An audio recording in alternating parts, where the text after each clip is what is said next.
आहा, ये तो बहुत स्वादिष्ट होगा।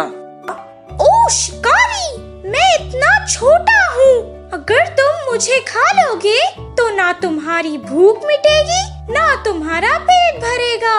तुम मुझे जाने दो। मैं तुम्हें 3 अनमोल सलाह दूंगा। पहली सलाह तुम्हारे हाथ पे बैठ के दूंगा, दूसरी सलाह थोड़ी दूर जमीन पर बैठ के दूंगा और तीसरी सलाह पेड़ के डाल पर बैठ के दूंगा। मेरी ये 3 सलाहों को अगर सुनोगे तो तुम अपनी जिंदगी खुशी से बिता पाओगे।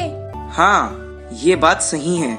इसे खाकर मेरा पेट भी नहीं भरेगा। इसे जाने देता हूँ। ये मुझे सलाह भी तो दे रहा है। इससे शायद मेरी जिंदगी भी आसान हो जाएगी। पहली सलाह ये है कि असंभव चीजों पे कभी विश्वास नहीं करना चाहिए। दूसरी सलाह ये है कि जो गुजर गया उस पर कभी अफसोस नहीं करना चाहिए। मेरे पेट में बहुत सारा सोना है।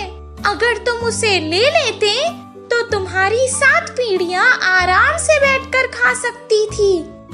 मैंने तुम पर भरोसा किया था और तुमने मुझे धोखा दिया। तुमने मेरी सलाह नहीं समझी। मैंने कहा था ना, जो असंभव है उस पर कभी विश्वास नहीं करना चाहिए। मेरे इतने से पेट में सोना होगा कि तुमने कैसे विश्वास कर लिया? अगर मेरे पेट में सोना होता तो जब तुमने मुझे पकड़ा था तभी तुमने मेरा भार देखकर अंदाजा लगा लिया होता।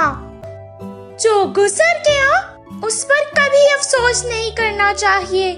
मैंने कहा था ना तुमसे। अब मुझे छोड़ने का अफसोस क्यों कर रहे हो? ठीक है, मैं अब से तुम्हारी हर सलाह मानूंगा। अब तीसरी सलाह दे दो। चाहे कोई भी हमें कितनी सलाह क्यों ना दे, हमें जो चीज सही लगती है हमेशा वही करनी चाहिए।